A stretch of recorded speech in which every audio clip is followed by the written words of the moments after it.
What's up guys, I wanted to let you know about the changes I've made to my 6.5 Creedmoor precision rifle. I've made 4 changes. 3 of the changes you can see in this picture, that being the glass, rail hardware, and the grip. The change that doesn't affect the function would be the rail hardware. SLR Rifle Works now has various colors to choose from for their rail hardware and locking tabs.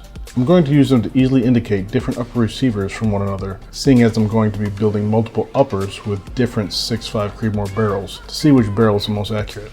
For this first upper receiver with a Christian Arms carbon fiber wrap barrel, I went with a gray hardware, and currently I'm building a new 6.5 upper receiver with a 20-inch Lilja stainless steel fluted barrel, and I'm going to go with gold hardware for that upper. When it comes to the change in the choice of my glass, the Burris XTR2 line is a good choice, but I knew Vortex had a better option. The XTR2 line from Burris has some issues when it comes to its reticle illumination, and the XTR2 I had was one of them. When there is no light, you can barely see the reticle light up, even with the illumination setting on its highest, 11.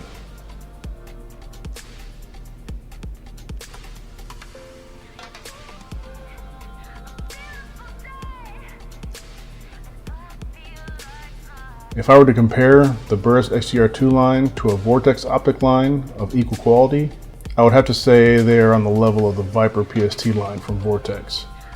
This Razor HD Gen 2 is definitely an upgrade and has proven its worth looking at the amount of them being used in the PRS matches. It's heavier than the XTR2 and it earns its nickname. The next upgrade would be the pistol grip. I originally had a Magpul grip, but Strike Industries recently came out with a grip and an accessory that attaches to the grip. They call it the finger bump, and the installation is very easy. You just drill 2 small pilot holes where it's marked on either the right or left side of the grip, and then using the 2 screws that come with it, you secure it to the side. What this does is it helps you acquire good trigger finger posture for a proper trigger pull. Now everyone's different, so there might be some adjustment on the part of the shooter, but the finger bump will give you a good starting point, freeing up some of the shooter's concentration. And for me that's a big plus because I'm only running on my spare arm, so I don't have the support hand to aid in small adjustments by holding the rifle stock. Having just a bit of my total concentration freed up means that I can put it to good use in my left shoulder and pectoral muscles for those minute adjustments. I think that the JP roller trigger combined with the Strike Industries finger bump is a great combination, at least for me. The finger bump gets the trigger in or near the middle of the first pad, and the roller trigger helps it naturally rest in the right spot. I've been having some issues with this build with its cycling well, even after trying to adjust the SLR gas block, so I decided to troubleshoot by changing out one of the easiest to replace and one of the cheapest pieces, the buffer spring.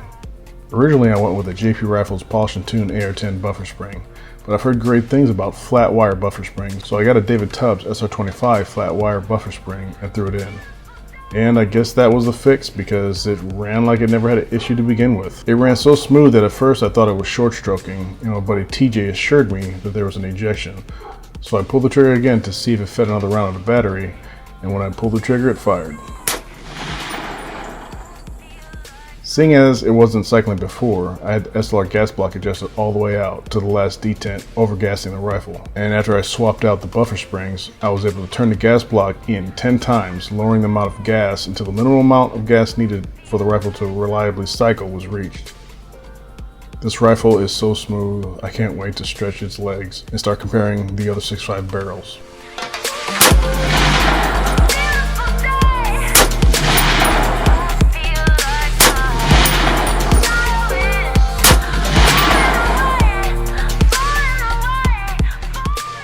Well, that's it for the quick update on the Precision Rifle project. If you liked the video, don't forget to click that thumbs up. Feel free to stop by the 50% Facebook page and check out the Instagram page too. Take it easy guys. See you next time.